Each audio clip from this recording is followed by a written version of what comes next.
Greetings, citizens. Hey you beautiful creepy little human being, you. Welcome to my channel and welcome to today's Morbid makeup video. I'm so happy we could meet like this. I'm so happy that somehow in all this craziness, you and I were able to find each other on this planet that we call home. My name is Brittany, or BRATTERSTEIN, whichever you prefer, and today we're going to be discussing the murder of Bianca Devins. Bianca Devins was a 17-year-old girl who was murdered by a man who just could not handle not being able to have her, so he killed her and then posted photos of her dead body all over social media. But before we get started, if you have not yet had the pleasure, please make sure to join the Brat Pack by subscribing and ringing the bell, because I put out a new Morbid makeup video every single week, and I would love it if you would come hang out and watch it and hang out with us and join us and become one of us. One of us. One of us. One of us. And now that we're done with that pesky but totally necessary self-promotion, we can go ahead and get into this video, and man, this one pisses me off, like a lot, and they all make me mad, but something about this one seems to hit like closer to home for me, even though I don't live anywhere near her. I did not know her. I have no relation to Bianca, but something about Bianca Devins reminds me of a young version of myself. Just who she was and the issues she faced, and when I think about what she overcame just to be murdered by this guy for no reason at all, it makes me so furious. It's just very upsetting that this loser could not take no for an answer. He had a very much like, if I can't have you, no one can energy. And because of him, somebody's child is dead. And it's so pointless and it just makes me so upset. But I think we should now get into it and let me tell you the whole story of what happened. So come gather around and let me tell you the tragic story of the murder of 17-year-old Bianca Devins. In the early morning hours of Saturday, July 15th, 2019, in Syracuse, New York, 17-year-old Bianca Devins was murdered by a friend of hers after the two spent an evening together at a concert. This friend of hers was a 21-year-old man named Brandon Clark. This man then took photos of Bianca's lifeless body and posted them all over social media for all of the world to see. Now, who was Bianca Devins and how did this horrible thing happen? What are the events that led up to this? Well, I'm going to tell you now. Bianca Devins was born October 2nd, 2001, making her a Libra. She was born to her mother, Kim, who was only 17 years old at the time that she got pregnant, the same age that Bianca would be when she would tragically be taken from this earth. Kim, Bianca's mom, was scared when she found out she was pregnant because in addition to being just 17 years old, which is already like a terrifying time to be alive and exist without even considering the idea of motherhood, she also came from a pretty religious family. She was going to a Catholic school at the time that she found out she was pregnant, and the man that she had gotten pregnant by, Bianca's father, Mike, the two of them had only been dating a couple of months at the time that she found out she was pregnant. But alongside that, justified fear also came excitement because Kim, like her mother before her, was really excited about being a mother. She was one of those people who grew up all her life really excited and anticipating the day when she would have a baby of her own to raise. And she was just one of those girls who grew up always wanting to be a mom. So even though she was scared because she was young, she welcomed this experience because it's the future that she always wanted. It just came a little early.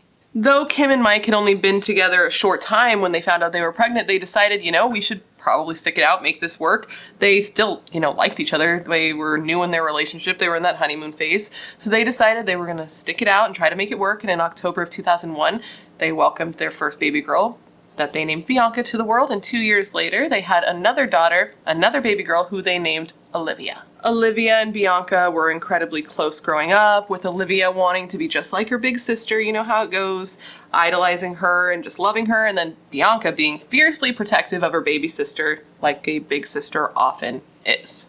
Mike and Kim did not have a good relationship with one another.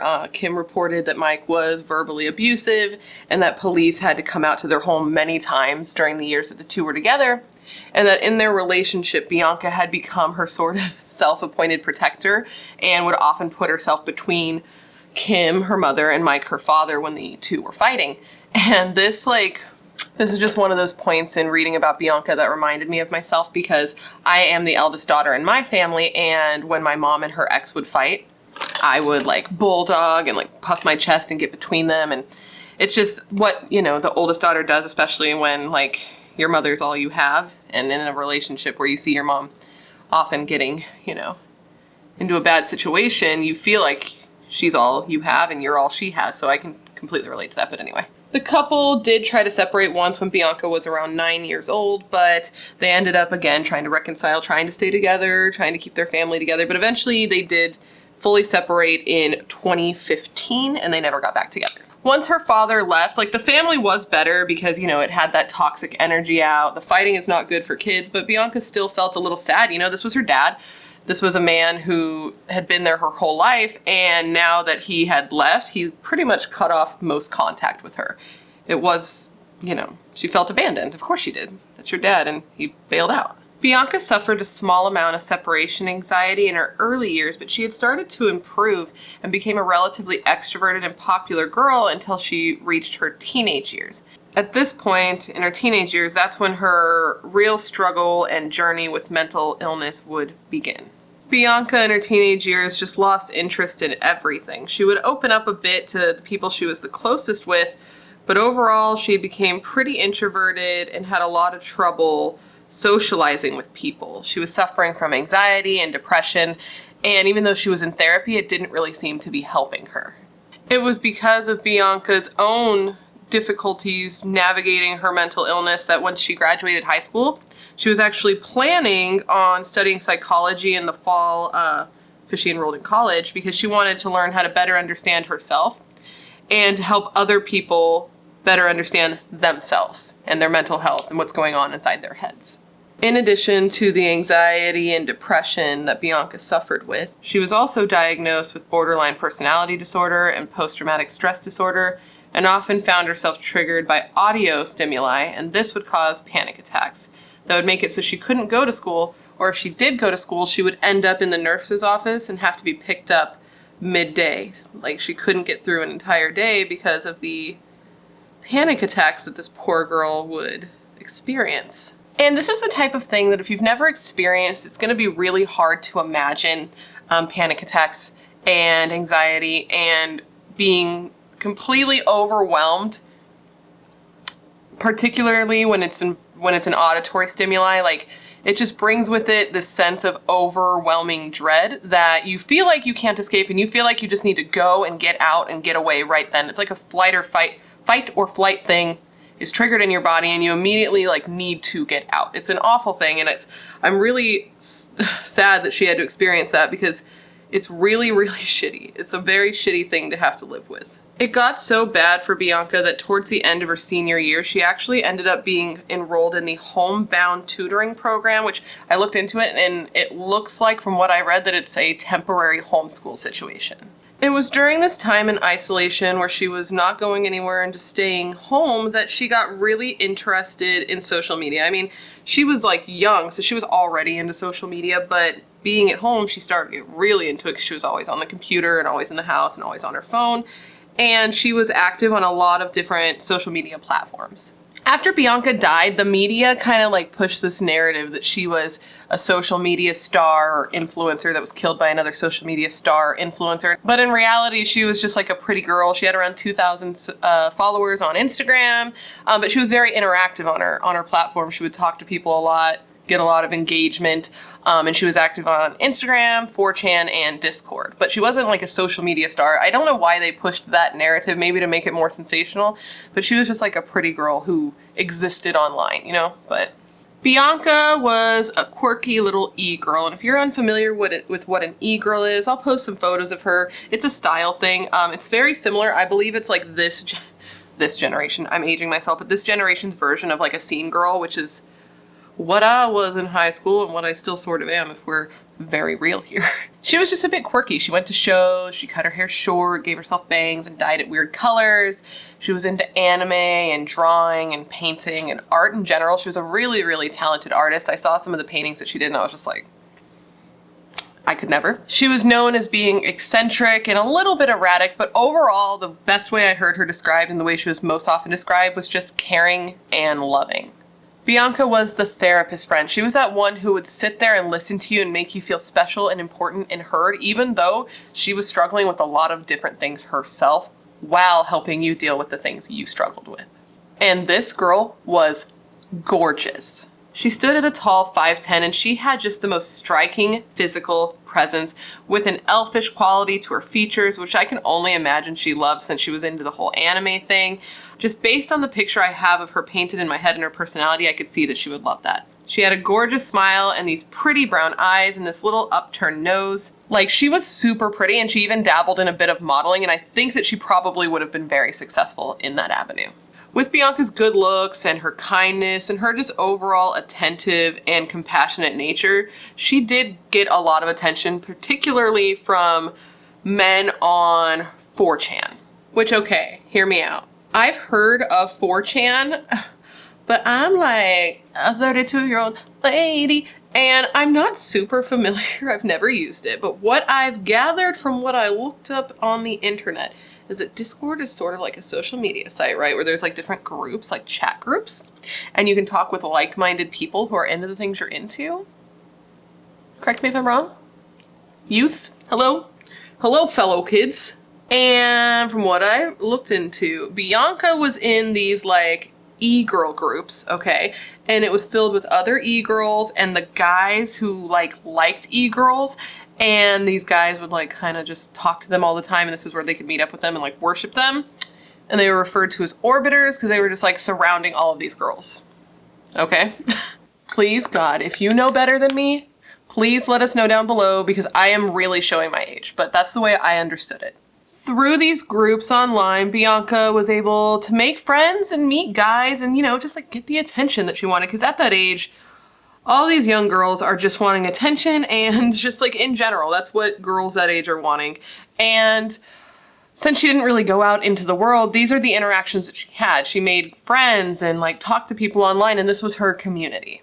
Through this though, Bianca, you know, she made her friends, and she actually ended up meeting a guy on these groups online that ended up being her boyfriend. And this guy was a guy who also had some mental health issues, and the two of them kind of had a rocky on again, off again relationship, because sometimes when you're with somebody who also has issues, it's hard to work on yourself, so they just kind of fed off of each other's problems and intensified them, and it was just like not a great situation. With this guy, this is where Bianca's like mental health issues really got more serious. Bianca started running away from home all the time to be with this guy. And it got to the point that Bianca's mom had filed several missing persons reports, and she ran away so often that a judge actually ordered her to wear an ankle monitor to help her mother keep track of her. It was a real problem, and if that wasn't bad enough, the running away, in addition to running away, Bianca started expressing suicidal ideology. She would talk about how she would fantasize about jumping off a roof or running in front of a car in the street, and she ended up being hospitalized in a mental health facility because of this.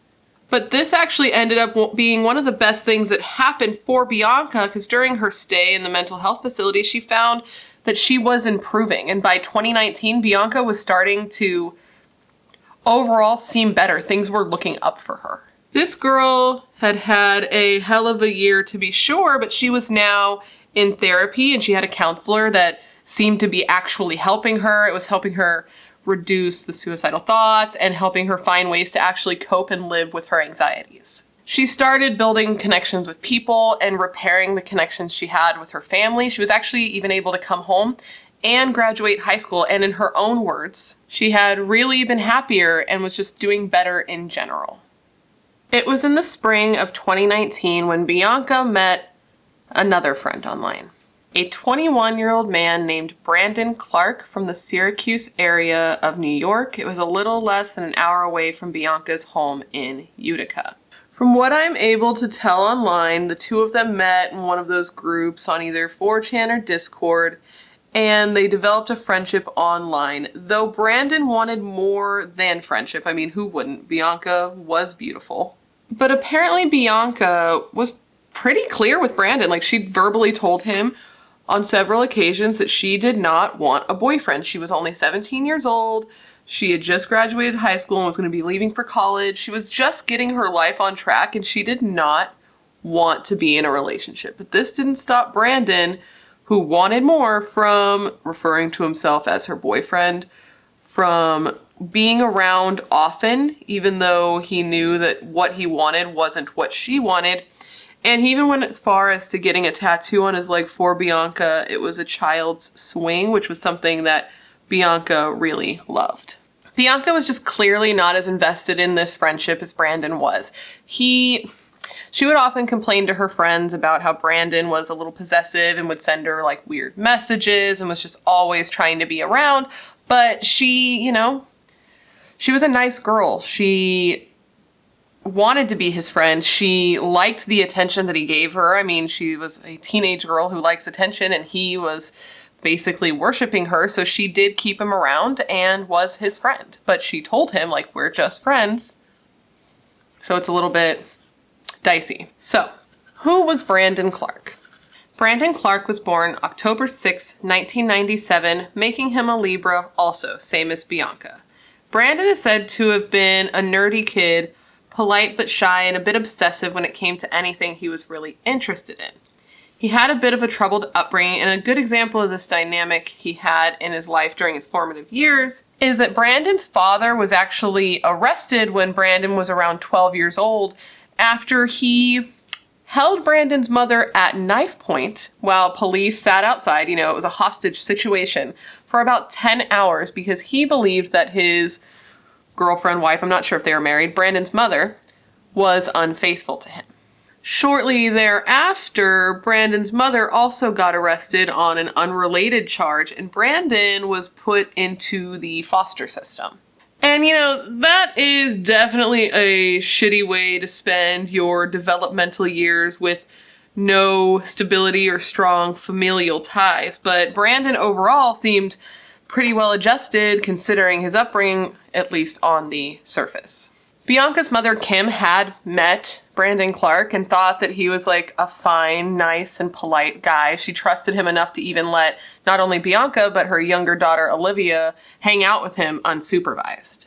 He told Kim about his past in the foster system and about his troubled upbringing, and she just thought that he was honest and like open and fine. She had no idea that like just looming below the surface was a weird, possessive, controlling guy who was slowly becoming obsessed with her daughter, visiting her daughter's social media pages like just a ridiculous number of times a day, saving all of her photos, and just becoming like increasingly infatuated with Bianca. So when Bianca asked her mother if she could go see Nicole Dollanganger in concert with Brandon in Queens, New York, which was about 4 hours away from her home in Utica, her mom agreed, and Brandon and Bianca left together on July 13th, 2019 to go to this concert, and Bianca never came home again. On July 14th, 2019, the day after Brandon and Bianca had left for that concert, at approximately 6 a.m., Brandon logged on to Bianca's social media, and I'm not totally familiar with how Discord works, but it sounds like from what I read and what I saw that he logged on as her, and he posted something, and he said, and I quote, "Sorry, fuckers, you're gonna have to find someone else to orbit." Along with this message, he posted a photo of Bianca dead with her throat slashed, a big wound on the side of her throat, and blood spattered all over her face. People who were online started kind of freaking out, but they also didn't know if what they were seeing was real. It was just a confusing situation. I have unfortunately seen the photo he posted of her, and it is hard to tell that it is her because, I mean, she was dead, and what made her her, that like light and sparkle, was not there, you know? But then people who knew Bianca well started to see the photo, and they were able to realize that it was her because, one, they knew what she looked like, they knew her well, and they knew that she had just recently dyed her hair dark, and that in the photo her hair was dyed dark, so it was clearly a more recent photo. People started calling the police and reporting the photo because they were realizing that something was really wrong and this seemed to be a real situation. While that's happening, Brandon's family members are also calling the police because they had found a cryptic note that seemed like a suicide note, and he had called and left some voicemails that were troubling and incriminating, talking about the details of what he had done. So while this is happening, while police are getting calls in and while they're trying to find this couple, not couple, but these two people, Brandon has been on Instagram posting some really dark stuff to his Instagram stories. He posts a photo that just shows his like bloody hand next to a tarp that clearly has a body under it, and it just says, "I'm sorry, Bianca." There's also a photo of him that's like from like the mouth down where he's holding a knife. And it says, "Thanks to everyone who was good to me. I'll miss you all." He also changed his Instagram bio to reflect his birthday, but also his death date of July 14th, 2019. And he added the text, "Just know that I feel no pain now." So this is starting to paint a picture, a really, really horrible picture. At about 7:30 a.m., Brandon himself called police and he let them know where he was. He was on a dead-end road that like ended in a wooded area that was not very far from Bianca's home. He said that he had committed a murder-suicide and that he couldn't stay on the phone long because he had to complete the suicide part of the murder-suicide. He then hung up the phone. Police arrived, they got to where he was, and they found that there was a fire burning, and it was later discovered that in that fire it had his laptop and his hard drive, and the words, "May you never forget me," were spray painted on the ground, and Brandon was laying on the ground on a tarp, and when police started to approach him, he started to try and kill himself. He started to stab himself in the neck. After he stabbed himself, he took a selfie of himself with the gouged out neck, and I did see this photo, and it looks like he tried to replicate the wound from Bianca on himself because the wounds are almost identical, which is just so gross. He then posted this photo of himself with the wound in his neck and added the caption, "Ashes to ashes." I'm sorry, this emo fuck, it just makes me so mad. This whole thing just makes me sick. Her poor family, her poor mother, the woman who had been working so hard to get her help, the woman who had been stressed out and worried about her daughter because she was suicidal and she was just trying to save her life. This woman found out that her oldest daughter, her baby girl, the girl who was the same age that she was when she gave birth to her, was dead. And she found this out because people on the internet started sending her photos of her daughter's dead body. Can you even imagine that? Anyway, police run up on Brandon, who's laying on the ground, and they ask him, "Where is Bianca?" And he responds with, "Where the do you think?" And this is when officers noticed that there was some dark hair sticking out from under the tarp. So Brandon was arrested and he survived his injuries, and the following day he was questioned by police, and police noted that he seemed incredibly interested in what about his case was going to be featured on TV. That makes me so irritated. So mad. So much about this case makes me so mad. Now, I'm sure you're wondering, what happened that night that took such a casual thing, just going to a concert with a friend, and turned it into such a freaking horrible murder? Apparently that night at the concert, Bianca and Brandon had met up with a third party. This was another friend from the Discord groups, and this was a male friend. And apparently this guy, who I believe his name was Alex, was somebody that Bianca had some sort of romantic relationship / flirtation with, but the two had not yet met in person, so they were meeting for the first time this night. Now, I don't know if Bianca had mentioned to Brandon that the two of them were going to be meeting that night, or if this guy's presence was a surprise, but I am certain that it was definitely a surprise when he had walked away, and when he looked back from a distance, he saw Bianca and this other boy kissing. And at the show, Bianca and this new guy also held hands, and this I do know that he saw and he was upset about because Bianca had been on her phone, was on her chatting groups, I think Discord, and had mentioned that her friend had seen her holding hands with this new guy and was upset about it. So, I do not know for sure if Brandon said anything to Bianca at the show about his lack of appreciation for her, kissing another guy while they were together. But the boy who Bianca met up with that night did say that Brandon was unpleasant and combative. And I'm sure there was tension. There'd have to be tension. I'm sure you could cut it with a knife. But despite all of this, Bianca did leave with Brandon that night. It was nighttime and she was hours away from home. So Brandon and Bianca drive back to the area of New York where Bianca lived, and during the drive, Bianca fell asleep in the back seat. At some point in the morning, Brandon parked the car, he woke her up, and he confronted her about kissing the other guy at the concert. This is when Bianca delicately reminded him that they were not in a relationship, they were not a couple, and they were free to do whatever they wanted. And Brandon did not like this, and he hit Bianca.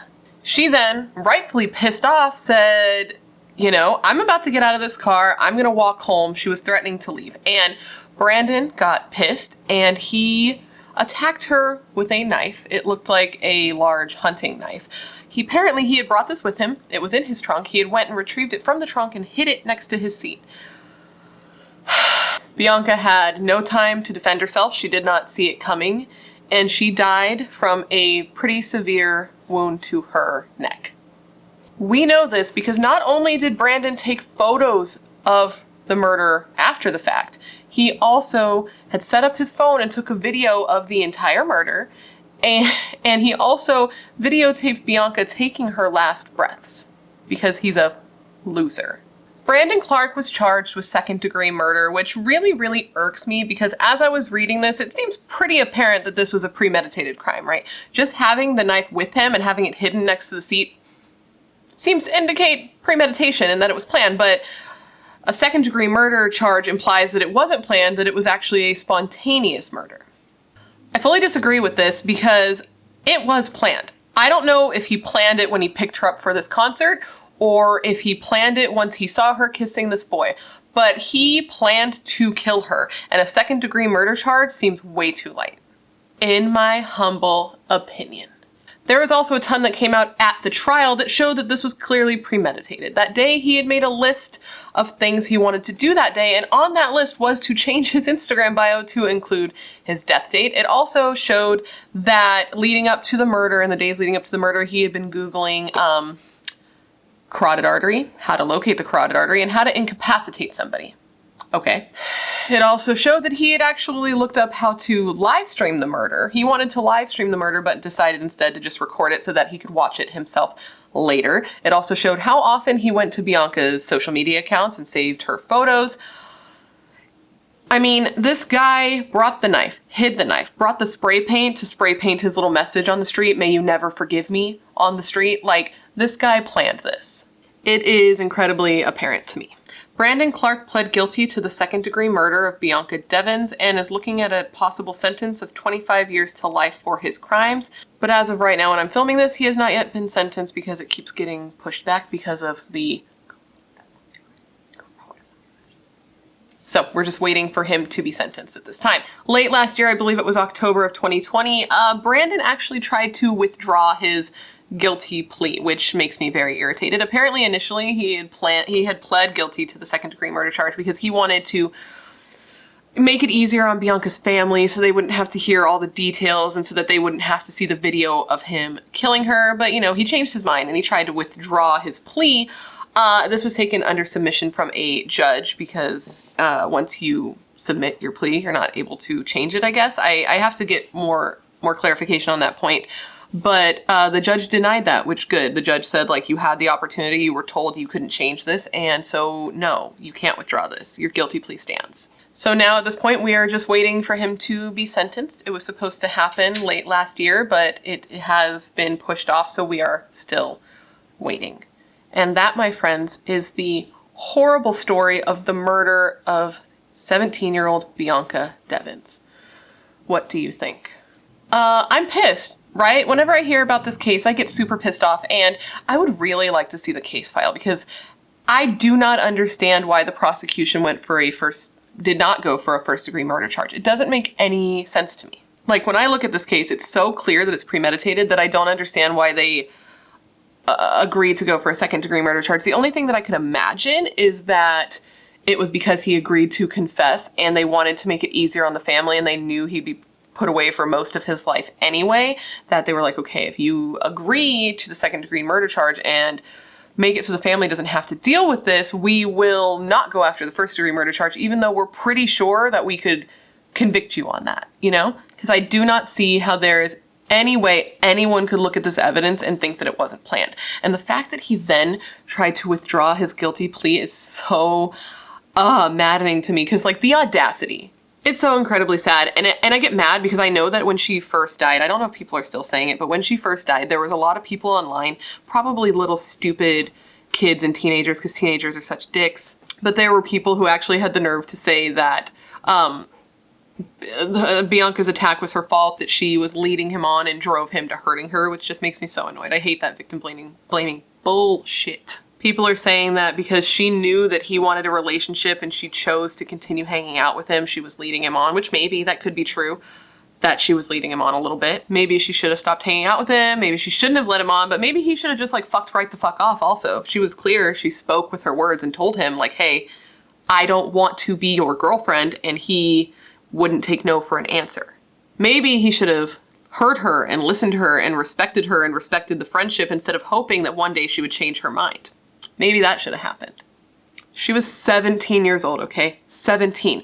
Maybe she made some mistakes. Maybe she was screwing around. Maybe she was leading him on, but maybe she shouldn't be murdered about it. Maybe he should have just listened and left, or just been her friend. I don't know. That's just me though. And it's so sad that those photos of her got spread around so much. I know obviously the family wanted them to be taken down, and I know that some social media sites have done something, I don't know, computer programming, but have done something where they can't be posted there. It can like recognize the photo and automatically it won't be posted, but it doesn't take a lot of work to find the photos on the internet. It's like 3 clicks on a Google search and you can find them. I would highly suggest you do not look for them because they are horrible. They are a lot and they're a bit traumatizing. And I just feel so bad for her mom, dude, to have to, for her to have to see her daughter dead like that, to see those photos. Since I've seen the photos, I cannot imagine how that felt for her. And I read online, it's so heartbreaking that like a year before Bianca died, when Bianca was like really in that dark place and super, super depressed and suicidal, her mom had written her a card. And on this card, Kim wrote, and I quote, "If you can't hang on for you, hang on for me. If that's the only thing keeping you alive, let me be your reason to live. Because I can't live without you."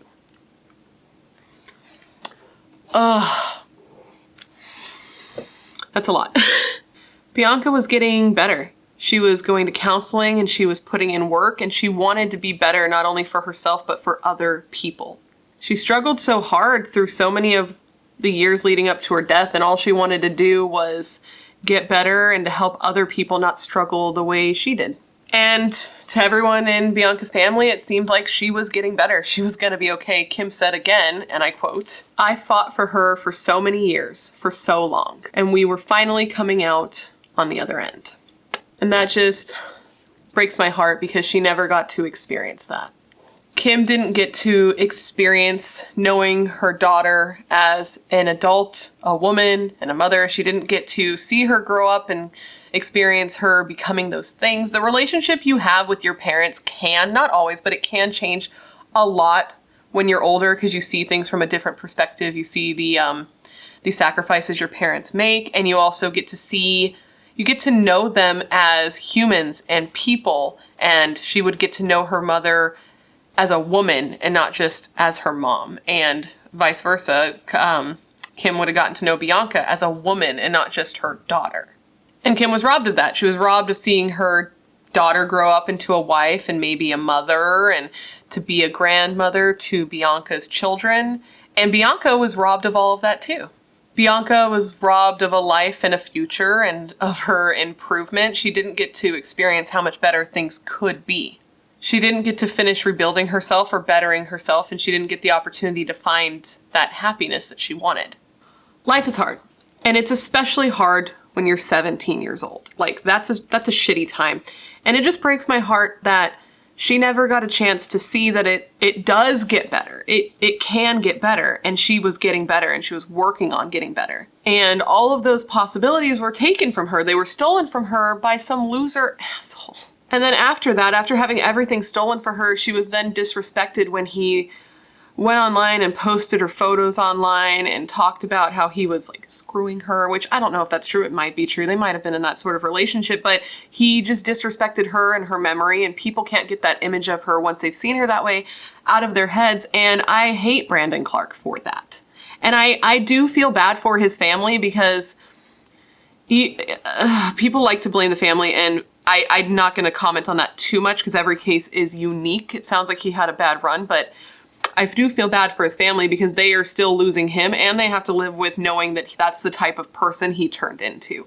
And I know I read that he had a brother, like a little brother, so the person who he looked up to his whole life is now, like, that memory's totally sullied, and that's got to be a really complicated situation to be in. But anyways, guys, that completes this video. I hope that it was interesting and informative and gave you all the information you would want while looking into this case. I actually posted a poll the day before I'm filming this, asking, just with a photo of her, asking if you guys had heard of her case, and I believe like 85% of people didn't even know who she was. So if you're one of those people, I'm glad I could bring you this story. I think she's worth remembering.